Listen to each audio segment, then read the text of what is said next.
அனைவருக்குமே வணக்கம். சற்று முன் கிடைத்திருக்கக்கூடிய ஒரு மிக மிக முக்கியமான செய்தி ஒன்று வெளியாகியுள்ளது. சற்று முன் அந்த சார் திமுக அமைச்சர் தான் குற்றவாளிக்கு 7 ஆண்டு சிறை தண்டனை, இது மாதிரி பார்த்தீங்கன்னா செய்திகள் வெளியாகிருக்கு. இப்போ இந்த அண்ணாமலை பல்கலைக்கழகத்தில் நடந்த சம்பவத்தால் பார்த்தீங்கன்னா அதில் அந்த சார் யார் அப்படின்றது ஒரு பெரிய கேள்விக்குறியாகவே இருந்தது.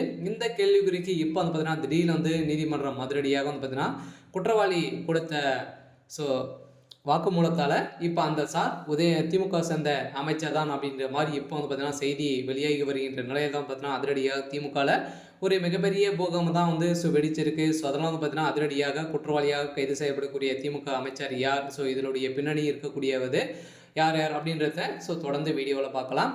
அதுக்கு முன்னாடி நம்ம சேனலுக்கு இப்போ தான் நீங்கள் முதல் முறையாக வந்திருக்கீங்க அப்படின்னா மறக்காமல் நம்மளுடைய சேனலை சப்ஸ்கிரைப் பண்ணி சப்போர்ட் பண்ணுங்கள்.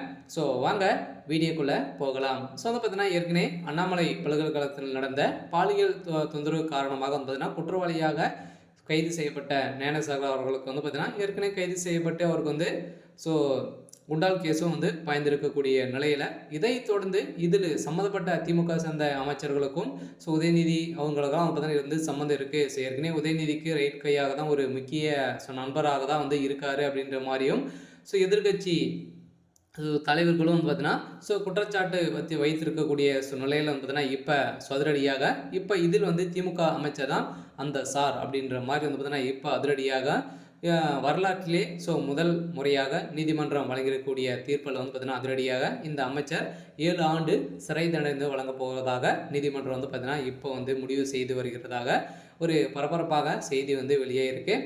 அதனால் பார்த்தீங்கன்னா உச்சநீதிமன்றம் ஏற்கனவே நீதிமன்றமே தாமாக முன் இந்த வழக்கை எடுத்து விசாரணைக்கு எடுத்துக்கொண்டு இருக்கு இல்லையா. இந்த விசாரணையின் அடிப்படையில் தான் இப்போ அந்த சார் திமுக அமைச்சர் தான் அப்படின்ற மாதிரி குற்றவாளி கொடுத்த வாக்குமூலத்தால் அவருக்கு 7 ஆண்டு, அந்த அமைச்சருக்கு 7 ஆண்டு சிறை தண்டனை வழங்கியிருக்கக்கூடிய நிலையில் தான் அடுத்தடுத்து திமுக சேர்ந்த அமைச்சர்கள் சிக்கிய சம்பவத்தினாலும் ஒரு திமுகவுக்கு ஒரு மிகப்பெரிய இடியாக தான் விழுந்திருக்கு. வருகின்ற சட்டமன்ற தேர்தலுக்குள்ளேயே பார்த்தீங்கன்னா கொலைகள் சிக்கக்கூடிய ஊழல் வழக்கில் சிக்கக்கூடிய அமைச்சர்கள் அனைவருமே கைது செய்யப்படுவார்கள் அப்படின்ற மாதிரி தான் திமுகவுக்கு ஒரு மிகப்பெரிய வீக்னஸ் பாயிண்ட்டு அப்படின்னா இதில் மிகப்பெரிய ஊழல் நடந்திருக்கக்கூடிய ஒரு ஆட்சியாக தான் மக்களிடையே பார்க்கப்பட்டு வந்திருக்கக்கூடிய நிலையில் அதனால் இவங்களுக்கு இந்த ஊழல் வழக்கு சிக்கிய அமைச்சர்களெல்லாம் கைது செஞ்சாங்க அப்படின்னா இவங்களுக்கு திமுகவுடைய தலைமையகத்துக்கு ஒரு வீக் பாயிண்டாக தான் இருக்கும்.